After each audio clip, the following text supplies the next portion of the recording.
Welcome, everyone. We are just waiting for Joel to come back online. Uh, he was here. We all saw him. I'm sure he'll be back.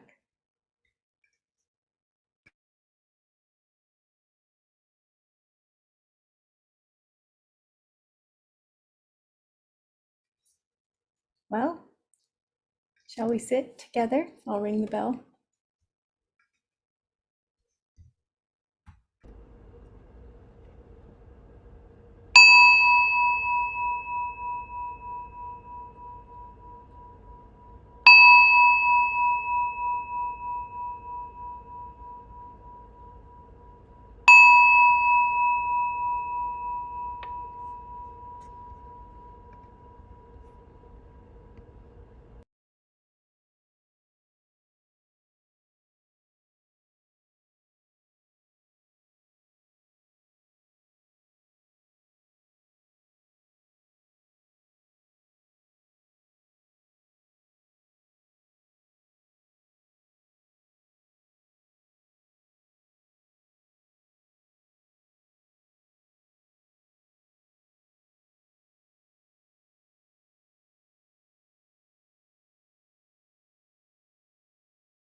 Friends, thank you.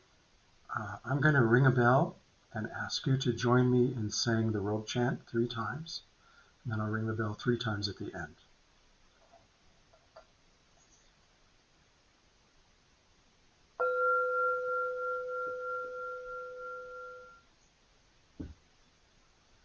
Vast is the robe of liberation, a formless field of benefaction. Wearing the universal teaching, I realize the one true nature, thus harmonizing all being. Vast is the robe of liberation, a formless field of benefaction. Wearing the universal teaching, I realize the one true nature, thus harmonizing all being. Vast is the robe of liberation, a formless field of benefaction. Wearing the universal teaching, I realize the one true nature, thus harmonizing all being.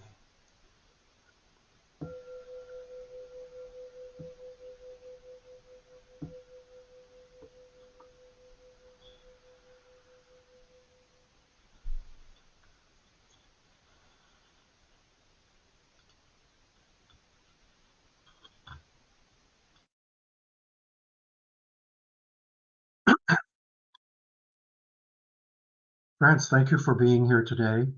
There was a flurry of activity about 15 minutes ago. My internet went out. My house is being worked on. This happened to me about a year ago, and it went out about 5 times over the course of an hour and a half. I hope that won't happen today. I actually have an explanation for it today. There's work being done on my house, and the electrician had turned the circuit off to the room that that had the server in it, the modem in it. So that's back on, and I hope this will be much more stable. I understand that Josh Gifford has agreed to step in uh, if needed. So I hope that won't be needed. But anyway, I'm very grateful for that. I'm very grateful to be here today. My name is Joel Barna. I have been practicing with Appamada since, I believe, 2007.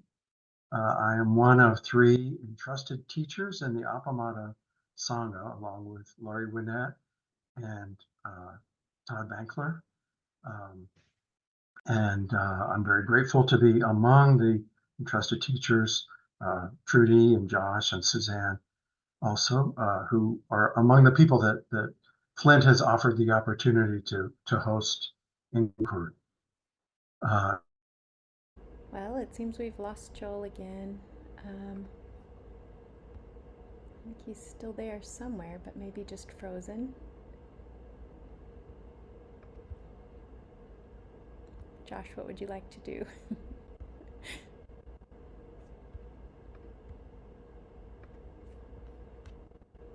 Well, I could say some words, and if Joel comes back, I can step back. Thank you. Maybe it'll be a co-led inquiry today. Yeah. So many years ago, when Trudy and I were in our late 20s, we lived in an ashram for a while, and uh, in the evenings you could go and meet the guru. Hundreds of people there, and sometimes the guru would point to one of uh, the the swamis, who were the monks, and just say, um, "I want you to talk for 10 minutes on surrender," and a monk would stand up without any preparation and um, offer something on surrender or whatever topic he or she had been asked to share. And for a young, shy person as I was, I thought, gosh, I could never, ever do anything like that.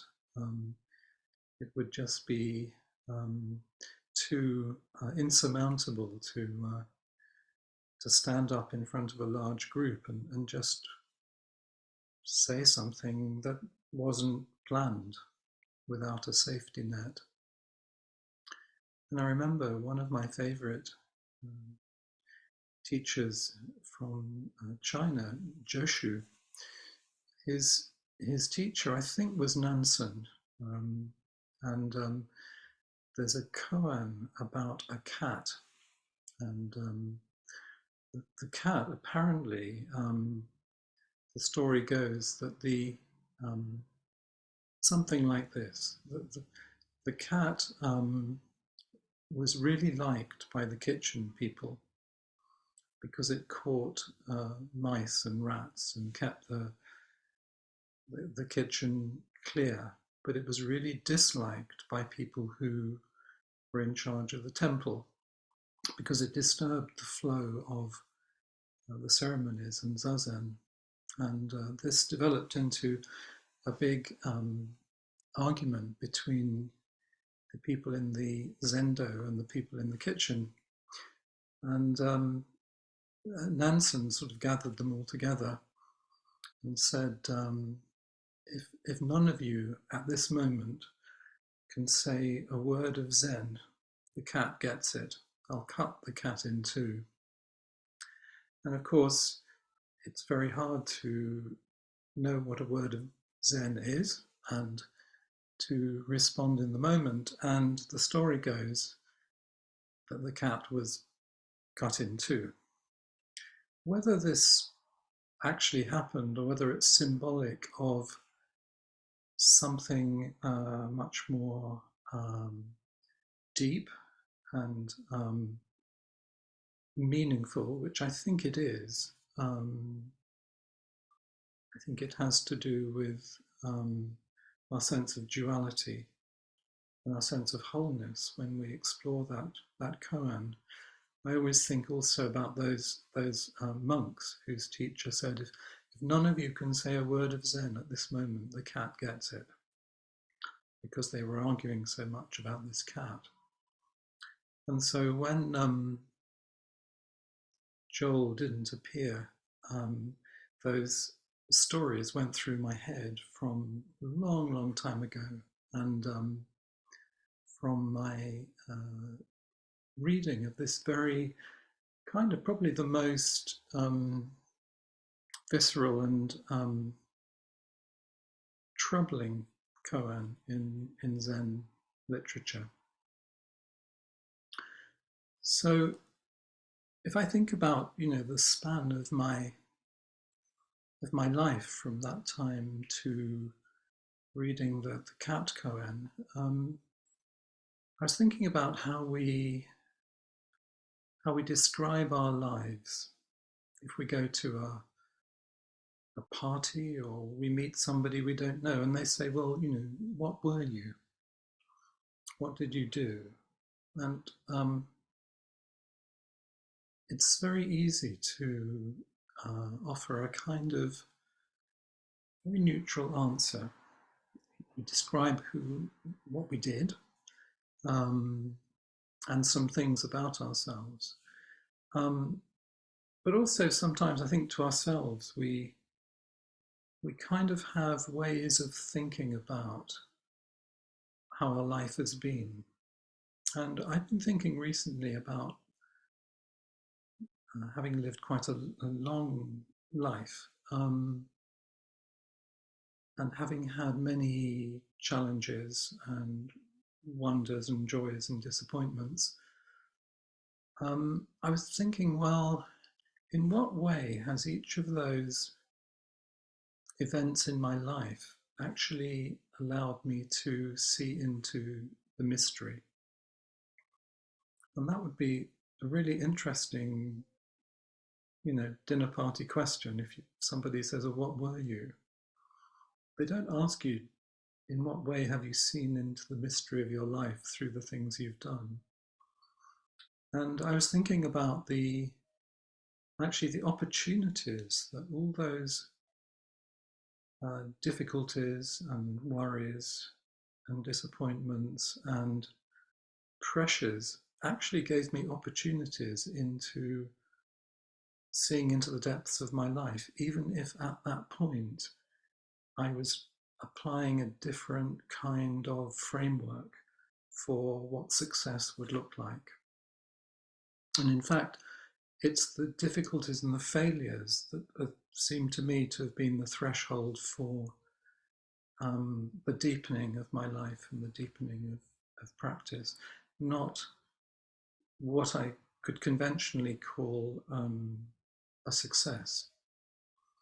And so I've been kind of going through in my mind some of the wonderful things that have happened in my life and actually reframing um, some of those things in a way that actually has led me to be who I am right now.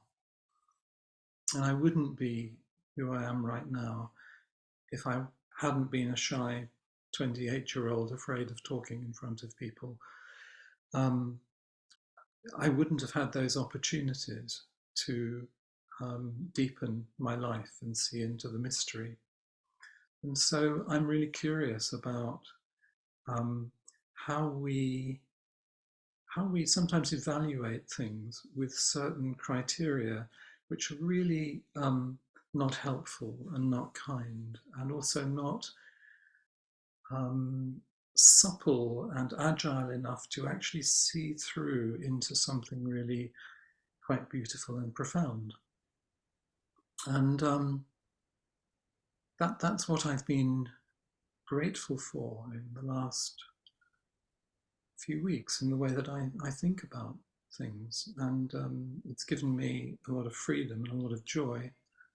And sometimes it's just funny the way I frame things in the past and now feel differently about them.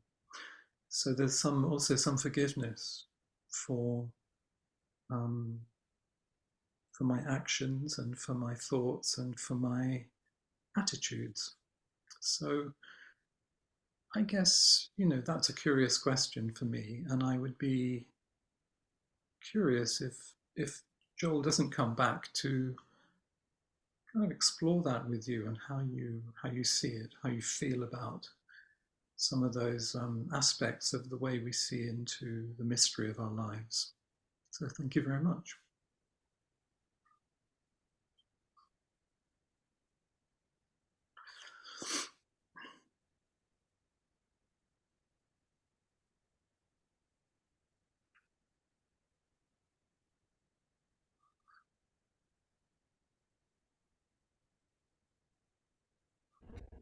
While we are waiting for someone to raise their hand, I'd like to raise mine and just say that I'm very deeply moved, Josh, not only by your willingness to step forward and your incredible agility in this arena and role, but just the specifics of what you're speaking to are really applicable for me right now.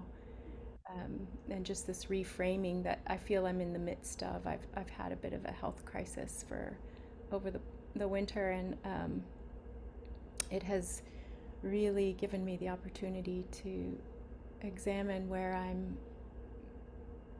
putting my energy and truly where my heart is. And so I'm very grateful for it, and um, wonderfully just it feels like synchronicity that you were able to speak so clearly to it today. I'm really taking it in. Thank you.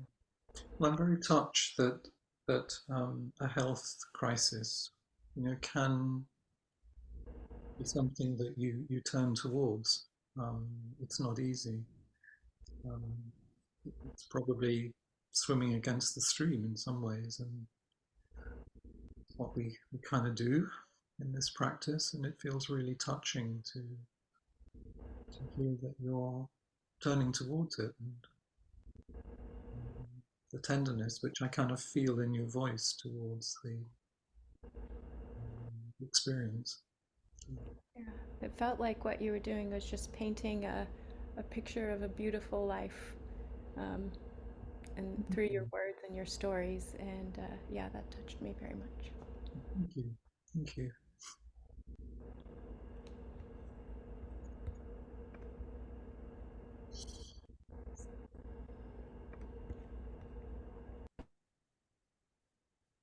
Hey, John. Hi, John. Hello, Josh. Wow, gosh, I am in awe of your ability to step in like that and give a beautiful Dharma talk. And uh, I too have reflected in very similar way uh, on my life. And one thing that I am constantly amazed by is how during the most difficult period of my life, when I know perfectly well in retrospect that I was pushing in the way that I used to do, pushing and pushing as hard as I possibly could in the direction which I now see as totally unhelpful Mm, and unhealthy, uh, nonetheless gave me the biggest lesson in my life that I needed, mm, and I'm in awe of that.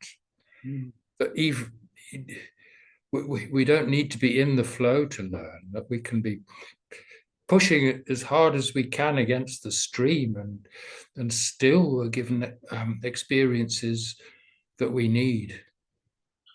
Mm. Yeah, I think you point to something for me quite important that um, I used to think, well, you do need to be in the flow to learn, whatever that means. But it seems to me sometimes there are real gifts around that kind of edge we have of something quite difficult and meeting that, maybe not feeling in the flow, but it's there to be met. Mm. Mm, Mm. And I think the fact that it did turn out to be just the lesson I needed, mm, though it was horribly hard, um, has helped me increase my sense of trust that, uh, yeah, just that. I'll leave it there. Well, I've witnessed it, John, since I think we met in 2006, and Did we really? Wow. I Yes. kind of witnessed that arc in you, Mm. which has been Mm. really heartening for me to witness it. So thank you, Mm. Mm. thank you for So glad for you as a companion. Yeah. you too.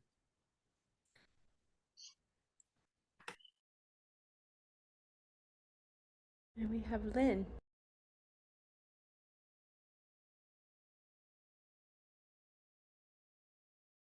Hi, Lynn. Hi.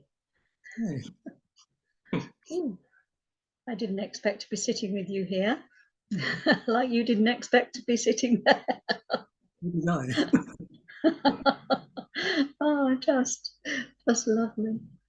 I just, yeah, I too just was really appreciating your willingness, Josh, and that stepping forward that we have to do. And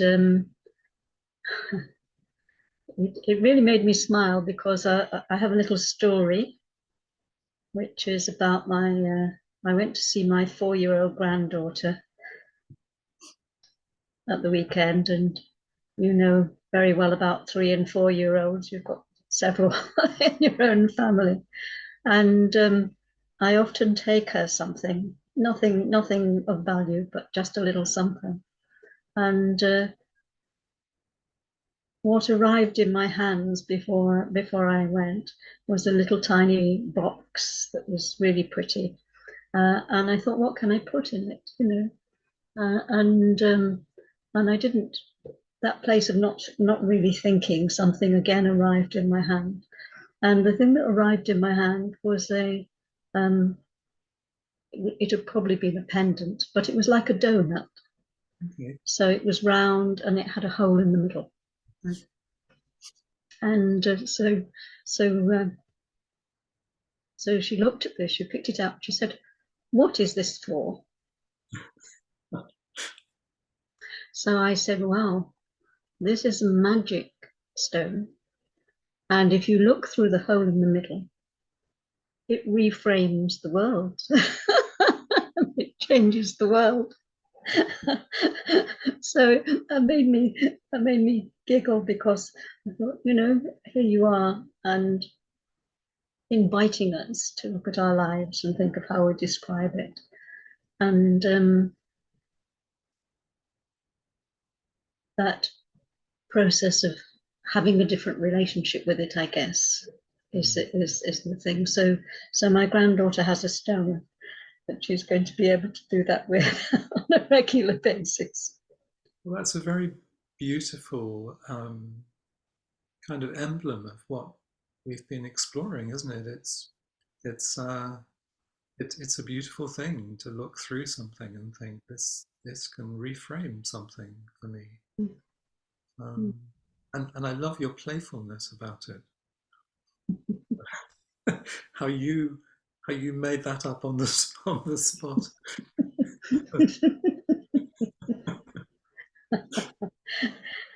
Bit like you.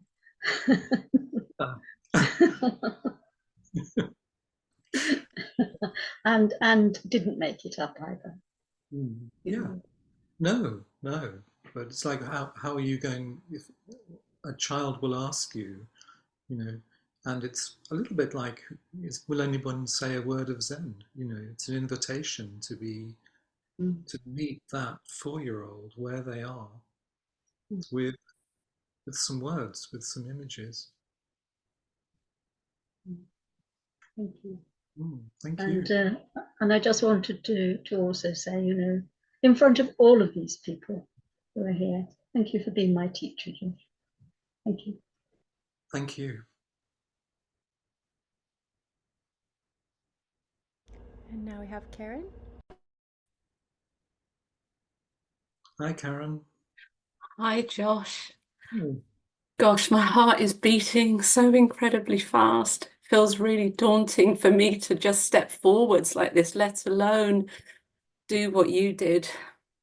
So I'm really grateful for you stepping forwards, and I just, it was something about what Lynn said in response to your invitation that prompted me to think about an opportunity I've had over the last few days to look back at myself 17 years ago. It was 17 years ago that a group of us sang in Morecambe after the Cockling disaster, when 23 people died out on the bay. And on Sunday, which was the 20th anniversary of that event, we sang again. And then somebody shared a video of us singing in 2007. And it's quite startling to see yourself, 17 years ago. Well, it's startling for me. And I thought she had no idea what was to come.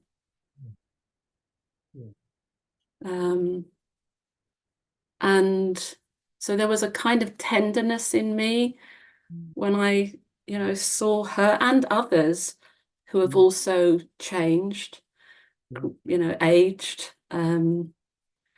But I also, it gave me an opportunity also to reflect on the fact that,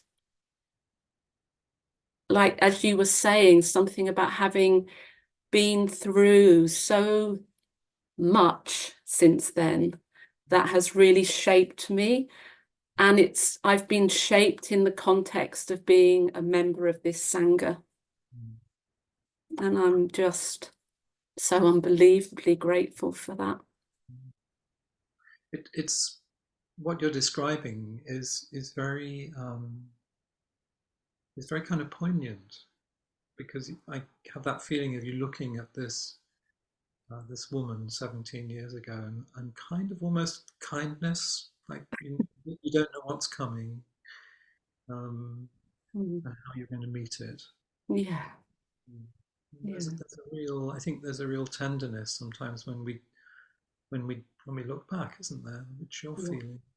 absolutely. Yeah.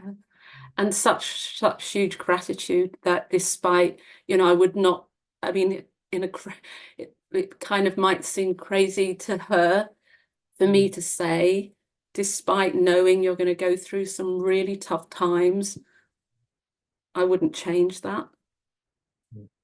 Mm.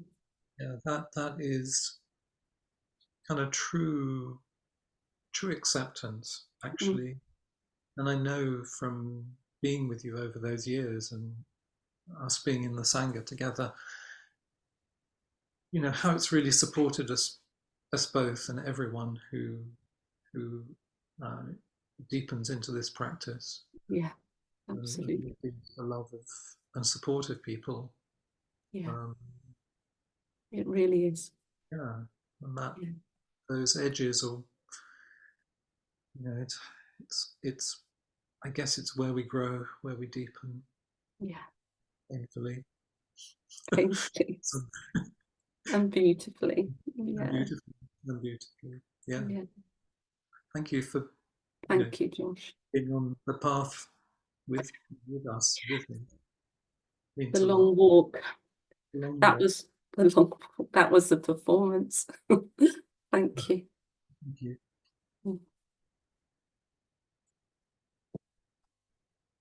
We have Annabelle next.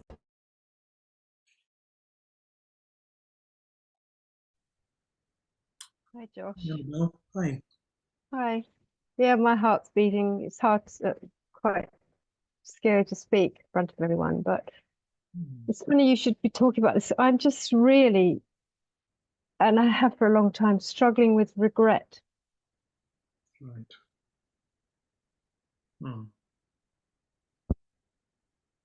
Quite painful.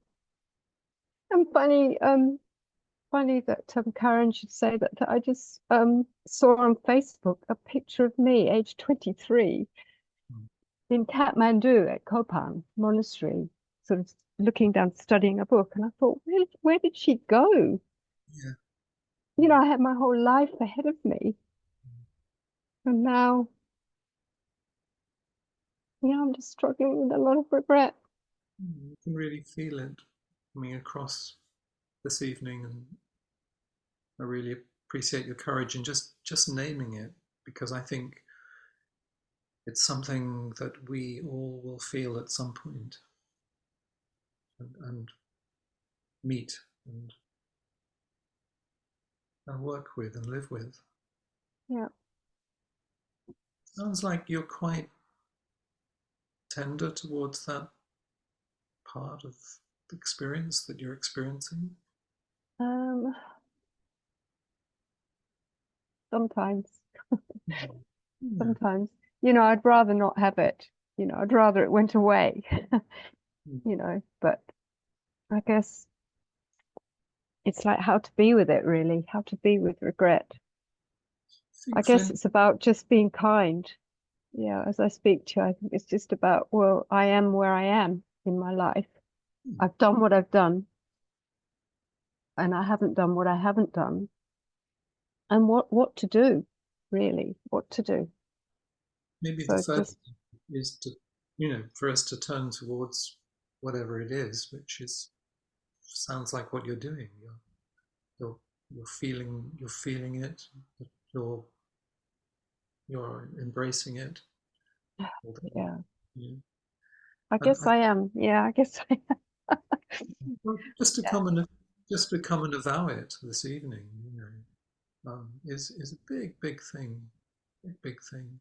And I thank think you. Flint last week said, there's sometimes maybe helpful regret where there's something that is something we can work with, and there's some regret that isn't helpful. And I Mm, if there's something about finding what it is that is actually we're turning towards you when we're mean the helpful regret as opposed to the beating yeah, up regret? just remembering what he said last week, and thinking about it. I There, wasn't here last week. there may be things we wish we hadn't done, um, but sometimes there's a kind of mystery about the journey that the young woman you saw took, and the fact that you're here now, actually exploring it, is a really beautiful thing and powerful thing. Thank you. Yeah. Thank you. You.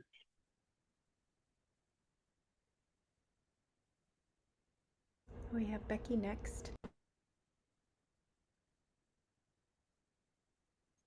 Hi, Becky. There? Not sure where she went. Sorry, looking for her real quick. I put my hand down too quickly. Sorry. Okay. Do you need me to? Oh, there you go. Yeah. Okay. Hi. Good Hi. to be here with you, and thanks so much for stepping in. And what a wonderful thing to pose in terms of that. When we were talking, when people have been talking about it, and the thing of looking at ourselves, our young selves, and saying, you had no idea what was going to be coming, what you are becoming. And the thing is, we still don't know what's coming. But one of the wonderful things about the teachings, about the practice, is that we aren't trying to mold it ahead of time as much as I did as a young person anyway. It's like, I would look at what I knew from behind me and so on, and try to shape where I was going. And now I can have intentions, but I'm not wearing myself out trying to have an exact idea of it. And it's like each day is full of huge possibilities. And one of the things I really appreciate about Sangha, about inquiry in particular, is one of the places that we're able to really hear and see from each other's lives as well. So we have more, because of the way we share, that we have more opportunity to look at things through different holes. Then those little reframing is gifted to us in many ways anytime we share what it is we're experiencing. And yes, aging is a definite aspect of recognizing a lot of those things.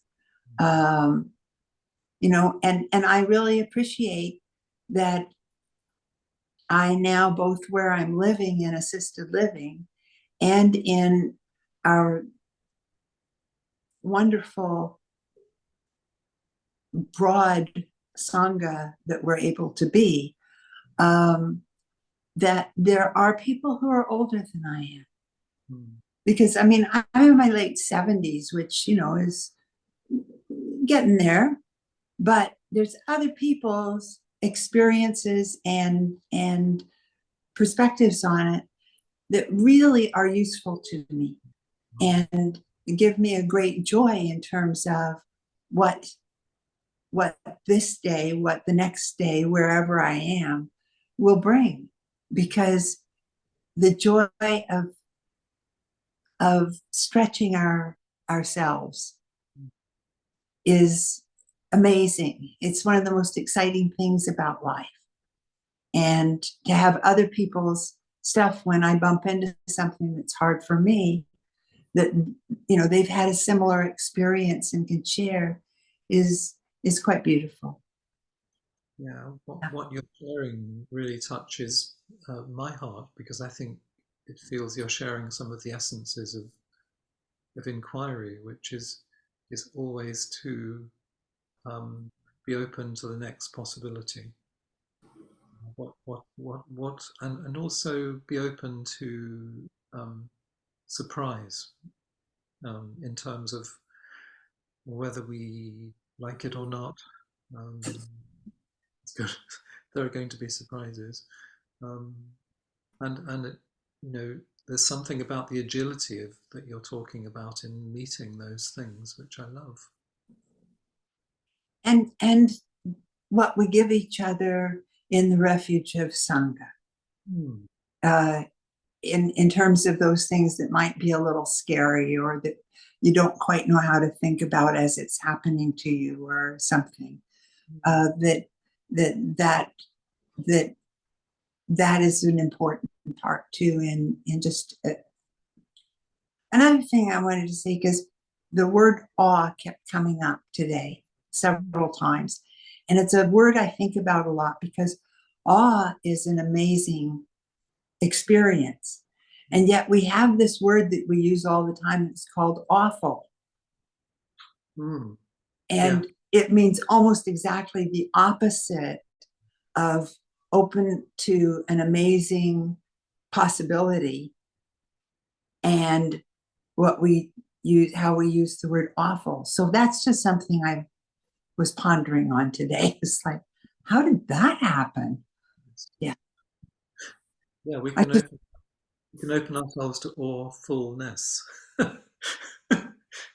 which has a different meaning from awful. I like that. Yeah.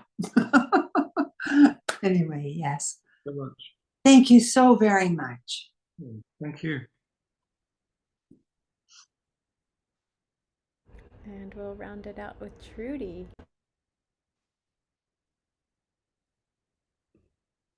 Hello. So, yeah, I love the shy 27-year-old, and I love the not so shy 73-year-old.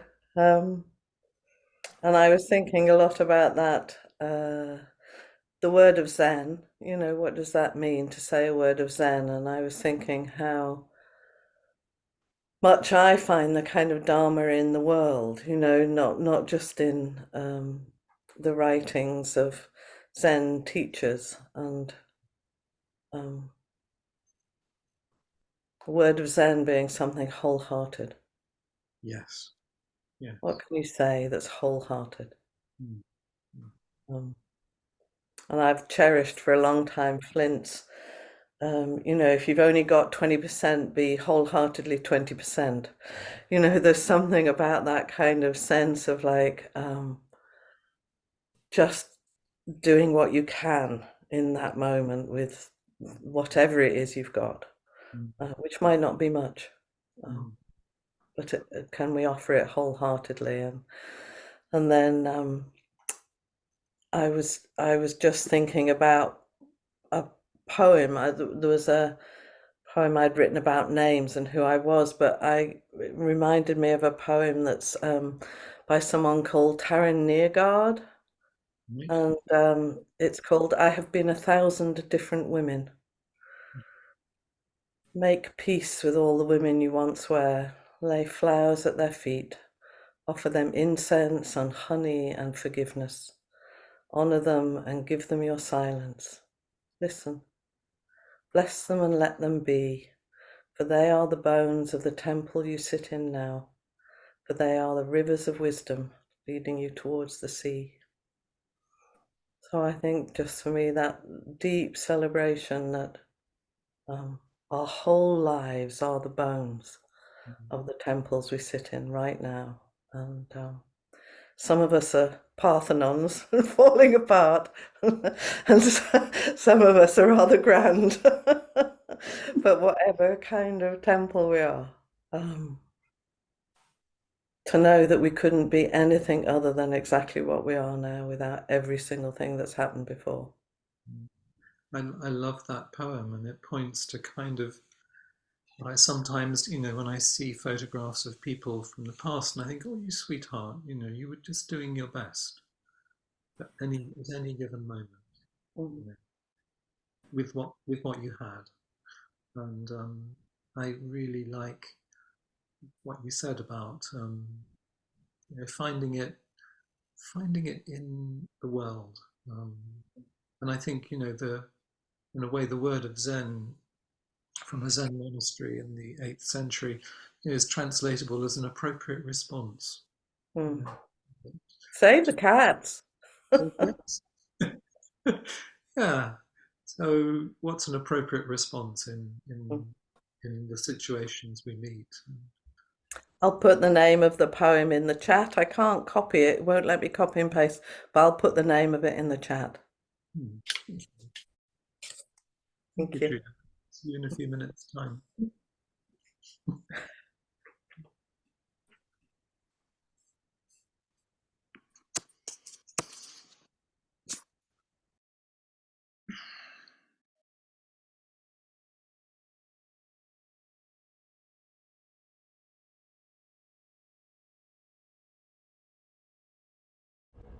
Looks like Cassie's got one last thing for us here.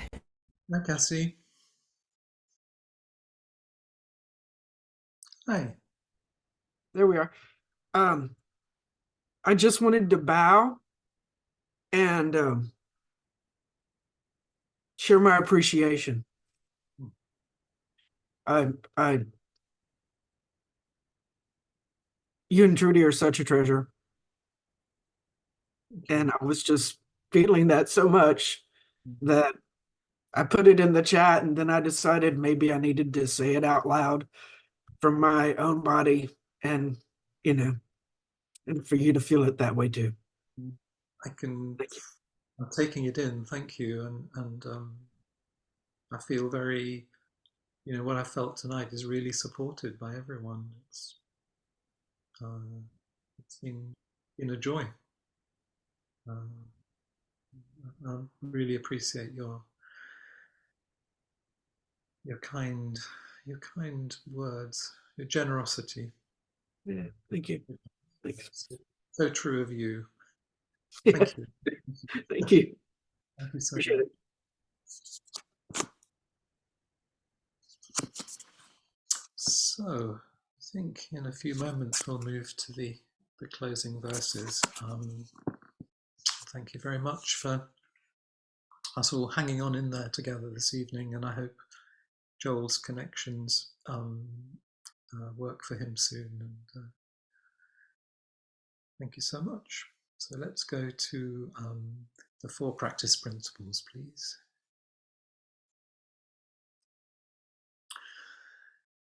Caught in the self-centered dream, only suffering, holding to self-centered thoughts, exactly the dream. Each moment, life as it is, the only teacher, being just this moment, compassion's way. Caught in the self-centered dream, only suffering, holding to self-centered thoughts, exactly the dream. Each moment, life as it is, the only teacher, being just this moment, compassion's way. Caught in the self-centered dream, only suffering, holding to self-centered thoughts, exactly the dream. Each moment, life as it is, the only teacher, being just this moment, compassion's way. Thank you so much, everyone, and thank you, Jessica, for your managing of the situation, and I'll hand over to you now. Thank you. Wow, Josh and Trudy, all of you, Sangha, thank you so much. What a beautiful example of Sangha as the teacher.